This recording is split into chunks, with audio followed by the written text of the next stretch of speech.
Berikut ini adalah penjelasan mendalam dan runtut dari zat hingga menjadi aku, berdasarkan pendekatan hikmah, tajalli, dan pemahaman metafisis dari perjalanan kesadaran ilahi ke bentuk individualitas, disusun secara bertingkat dari yang paling halus hakikat hingga yang paling padat bentuk aku.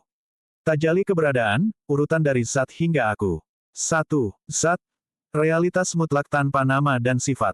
Hakikat mutlak yang tak tersentuh oleh pikiran, kata, bentuk, maupun persepsi. Tak bisa dikenal kecuali oleh zat itu sendiri.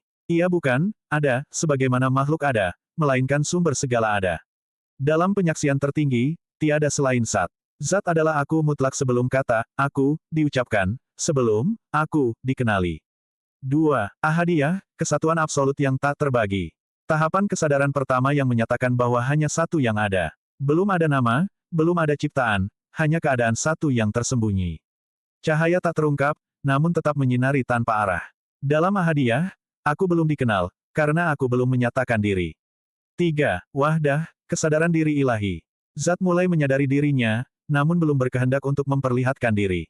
Ini adalah awal potensi penciptaan dalam bentuk cahayanya sendiri. Muncul istilah Nur Muhammad sebagai tajalli pertama kesadaran, bukan makhluk, tapi pancaran. Wahdah adalah kesatuan dalam kesadaran, satu, namun mengandung segala kemungkinan.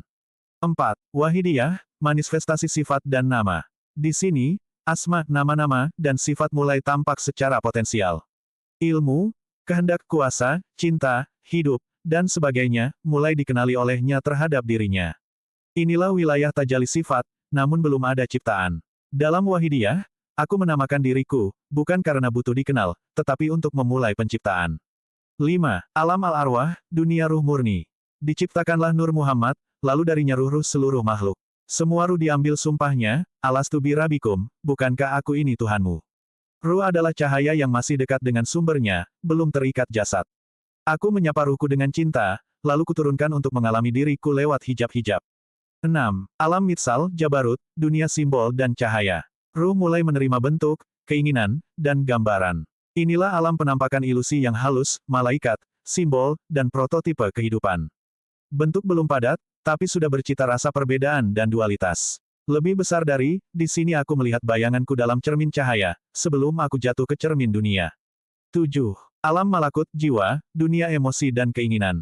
Masuk ke wilayah jiwa yang mulai punya identitas, ego, dan ikatan terhadap makna. Aku mulai merasa menjadi, aku, berbeda dari yang lain. Inilah awal keterikatan dengan dunia bawah syahwat, cita-cita, kebanggaan. Aku mulai merasa sebagai aku, padahal masih dalam pantulan aku. 8. Alam syahadah, mulk, dunia fisik dan materi. Ruh dan jiwa masuk ke jasad, lahirlah manusia yang merasa hidup sebagai aku. Terhijab oleh dunia, waktu, tubuh, nama, warisan keluarga, pendidikan, dan trauma. Lupa akan asalnya, karena aku lebih percaya pada dunia daripada pada cahaya asal. Aku kini menjadi aku, penuh nama, penuh luka, penuh tanya. Tapi aku tetap menyala dalam aku. 9. Aku, identitas sementara di dunia. Inilah bentuk yang kita sebut manusia sekarang. Tersusun dari tubuh, pikiran, emosi, sejarah, nama, profesi, dan harapan. Tapi jika disadari, aku adalah jalan kembali kepada aku sejati. Aku bukan akhir, tapi pintu balik. Ketika aku mengenali aku, maka aku memanggil aku untuk kembali. Proses pulang kembali. Dan pada satu titik, jika aku mulai bertanya, siapakah aku sebelum aku bernama? Siapakah aku yang memandang lewat mataku? Maka proses kebangkitan dimulai. Dari aku sejati Nur nama Wahdah Zat.